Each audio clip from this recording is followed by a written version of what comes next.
In recent weeks, the media has only been talking about a new coronavirus from China. During this time, many theories have emerged to explain the onset of the pandemic, from snakes and bats to secret laboratories in Wuhan. Now a new theory is being actively discussed in social networks. A virus that has infected almost 200,000 people around the world, more than 13,000 people in Spain, may have come from outer space.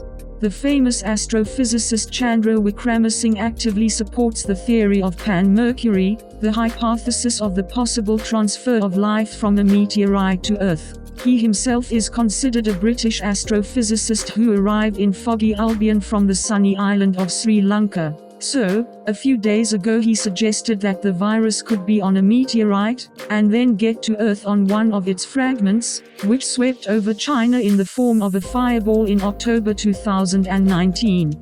The arguments of astrophysicists are not limited to this. Chandra Wickramasinghe also noted that earlier, other space objects also probably brought viruses to Earth. Say, no matter where the meteorite falls, nearby there are certainly outbreaks of diseases, for example, severe acute respiratory syndrome SARS, which at the beginning of the 21st century claimed the lives of thousands of people around the planet.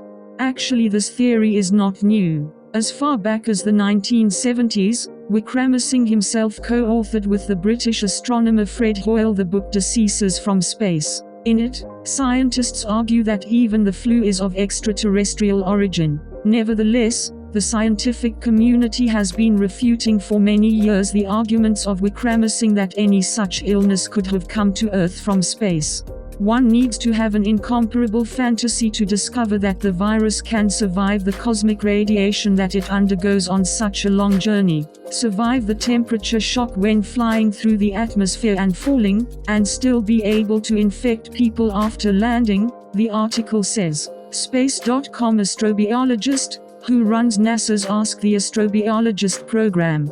However, no matter how unique and incredible the discovery, Wickramasinghe failed to provide convincing evidence to support his statement, says astrobiologist. Despite the fact that this is an interesting idea, we simply have no reason to take it at face value now.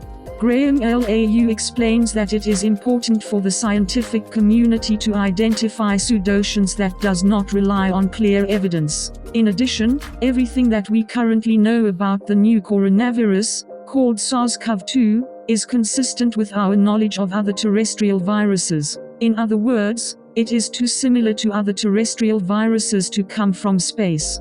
If there was any other biomolecule in it that differs from life in the form in which we know it, then there would be an occasion to consider a version of the extraterrestrial origin of the virus. And all the same, there would remain earthly explanations, says astrobiologist. The statement of Chandra Wickramasinghe is related to the theory of panspermia that arose at the end of the 19th century, according to which life on Earth arose from microorganisms and biological material that came from outer space. Theoretically, this could be so, but scientists have not yet found any supporting evidence. According to this hypothesis, biomaterials can survive inside meteorites, being in a kind of lethargy, protected from cosmic radiation by the thickness of a meteorite or comet, and then reach the Earth. According to some researchers, the proof of this theory is the fact that organic molecules, such as amino acids, were discovered inside the rocks extracted from previous meteorites. However, despite the theoretical possibility, there is no reliable evidence that the new coronavirus comes from space, says astrobiologist. Typically, governments and central bank governors know what to do in case of crises so that the economic gears continue to spin. But this time, it seems that their usual methods do not work, writes Aftonbladet, Sweden. One large, hitherto unprecedented experiment is being conducted over the world. Country by country, they close their borders and close in their own shells. Most economic activity is paralyzed. Airplanes do not fly. Restaurants, bars and cafes are closing. Hotels are empty. Students have to sit at home. Although Sweden is still the exception to this. to freeze a large part of the world for a while, to introduce an indefinite period of isolation in order to defeat an invisible enemy, such a mankind has never seen. On a global scale, it can save the lives of tens of thousands of people, but also destroy the wealth that the world has built for many years. The world is forced to take self-destructive measures to avoid the coronavirus. The scale of this crisis immediately became clear when the heads of central banks throughout the Western world tried to calm down the alarm by promising to inject an almost unlimited amount of money into financial systems. The Federal Reserve, acting as the central bank of the United States, lowered the already low key rate to almost zero. Governments promise hitherto unprecedented measures and billions of dollars to help businesses and industries that are in danger of collapse.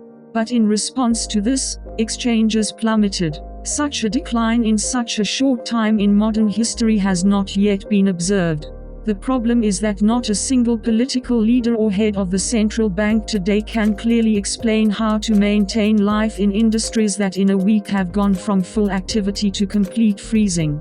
Someone has to pay salaries to employees of airlines and travel agencies around the world. But after them, other industries can be paralyzed. Thousands of enterprises, which a week ago brought excellent income and developed, can now disappear.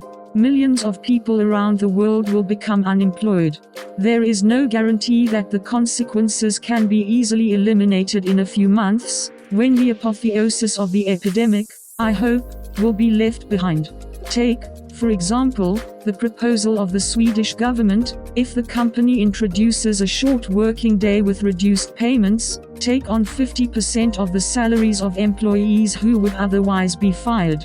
How will this help small firms, which are now completely lost their income? After all, they will not be able to pay half of the salary to employees, having no profit.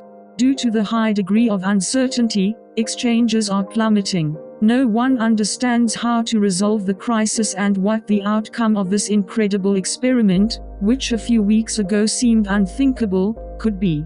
To aggravate the instability of the situation and the fact that no one knows how long this will last. Are we talking about 6 weeks or 6 months? Or will it last even longer?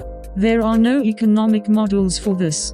President Donald Trump yesterday expressed a killer hunch that the situation will not change until July-August, and the screen at this time showed how the fall of exchanges is accelerating.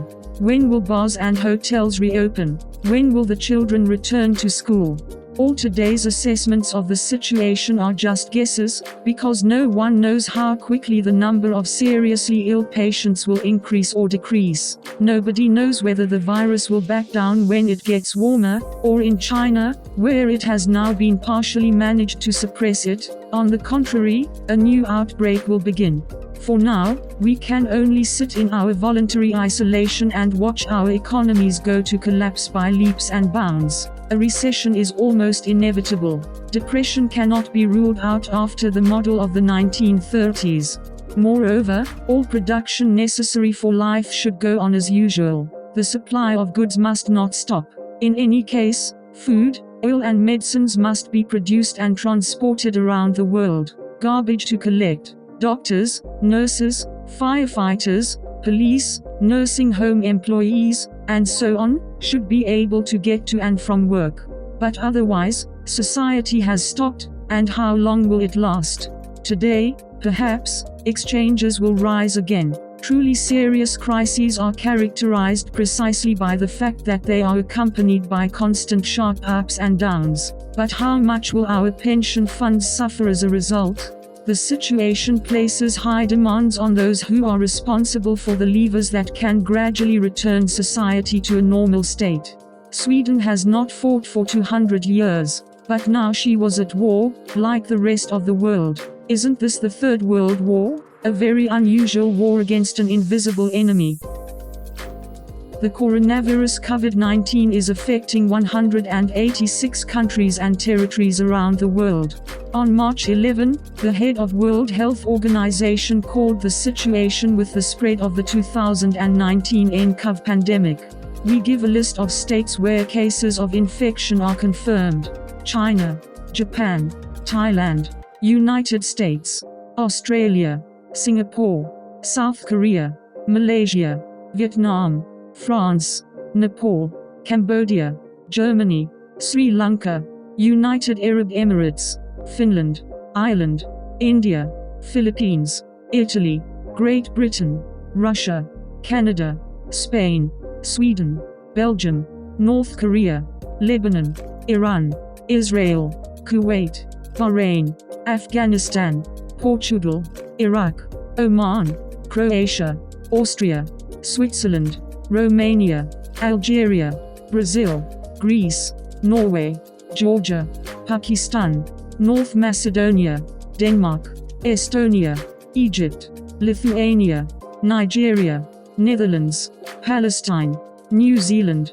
Belarus, Azerbaijan, Mexico, Ecuador, Dominican Republic, Czech, Armenia, Luxembourg, Qatar, Monaco, Indonesia, Iceland, Andorra, Jordan, Tunisia, Latvia, Morocco, Senegal, Saudi Arabia, Ukraine, Argentina, Chile, Poland, Hungary, Slovenia, Bosnia and Herzegovina, South Africa, Bhutan, Cameroon, Vatican, Serbia, Slovakia, Colombia, Peru, Togo, Costa Rica, Malta, Moldova, Maldives, Paraguay, Bulgaria, Bangladesh, Brunei, Cyprus, Burkina Faso, Mongolia, Panama, Liechtenstein, Albania, San Marino, Congo, Bolivia, Turkey, Jamaica, Honduras, Guyana, Cuba, Trinidad and Tobago,